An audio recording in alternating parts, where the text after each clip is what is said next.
ছাত্রদল অনেক বৃহৎ একটি সংগঠন, দক্ষিণ এশিয়ার সর্ববৃহৎ সংগঠন হিসাবে বিবেচিত হয় এই বাংলাদেশ জাতীয়তাবাদী ছাত্রদলকে। যেহেতু বাংলাদেশ জাতীয়তাবাদী ছাত্রদলের সাংগঠনিক অভিভাবক জনাব তারেক রহমান, আমরা আমাদের দলের সম্পূর্ণ কাঠামোগত পরিবর্তনের ক্ষেত্রে ওনার উপর সম্পূর্ণ দায়ভার আমরা অর্পিত করেছি।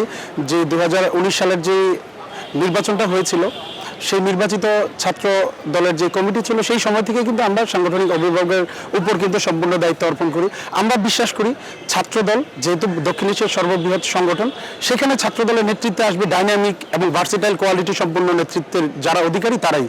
বিশেষ করে এই জুলাই আগস্টের ছাত্র গণ অভ্যুত্থানের যে অংশটা, বিশেষ করে তরুণ প্রজন্ম জেনজি বা আলফা জেনারেশন, তারা ছাত্র রাজনীতি বিমুখ হয়ে গিয়েছিল।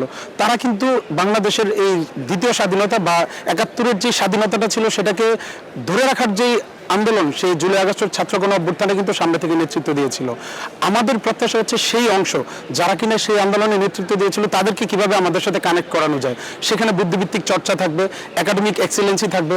আমরা যেমন বিগত সময়ে ছাত্র আন্দোলনে যেমন মাঠে দরকারে রাষ্ট্রের প্রয়োজনে এবং দলের প্রয়োজনে রাজপথে সম্মুখ সারিতে ছিলাম, পাশাপাশি একাডেমিক কাজে আমাদের পড়ার টেবিলে আমরা সর্বোচ্চ মেধার ছাপ রেখেছি এবং পরবর্তী প্রজন্ম, বিশেষ করে নতুন জেনারেশনকে আমাদের সাথে কানেক্ট করার জন্য যে বুদ্ধিভিত্তিক চর্চা এবং ছাত্রছাত্রীদের দাবি দেওয়ার কেন্দ্রিক যে কর্মপরিকল্পনা, সেটা যারা বাস্তবায়ন করতে পারবে তারাই নেতৃত্বে আসীন হবে বলে আমি বিশ্বাস করি। ছাত্র সংসদ নির্বাচনটা হয়েছিল 5 আগস্টের যে গণ অভ্যুত্থান, তার পরবর্তী সময় অনলি 1 বছরের মতো সময় পাওয়া গিয়েছে। আপনি জানেন বাংলাদেশের কোনো বিশ্ববিদ্যালয়ের ক্যাম্পাসে কিন্তু ছাত্রদল সেই অর্থে দাঁড়াতে পারেনি। এখন নতুন প্রজন্মের যারা কিনা এই ছাত্র সংসদ নির্বাচনের ভোটার ছিল, তাদের অনেকের সাথে আমাদের কানেকশনটা সেই অর্থে ছিল না। এই দায়টা আমাদের নিতে হবে, কিন্তু আপনাদের এটাও জানতে হবে সেই সময় কিন্তু ছাত্রদলের ক্যাম্পাসমুখী হওয়ার সুযোগ ছিল না। আমাদের যাকেই ক্যাম্পাসে পেয়েছিল তার উপরই স্টিম রোলার চালিয়েছে, তাদেরকেই আটক করে পুলিশের হাতে সোপর্দ করা হয়েছে।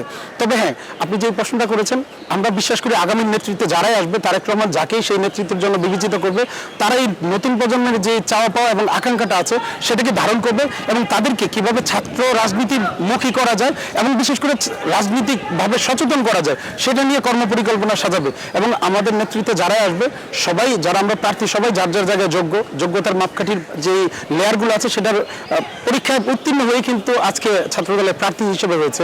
তবে আমার জায়গায় আমি বলবো, আমাদের পেওনিয়ার আছে, আমাদের নাসিরুদ্দিন পিন্টু ভাই ছাত্রদলের দায়িত্বে এসেছেন ঢাকা বিশ্ববিদ্যালয়ের বাইরে হয়ে।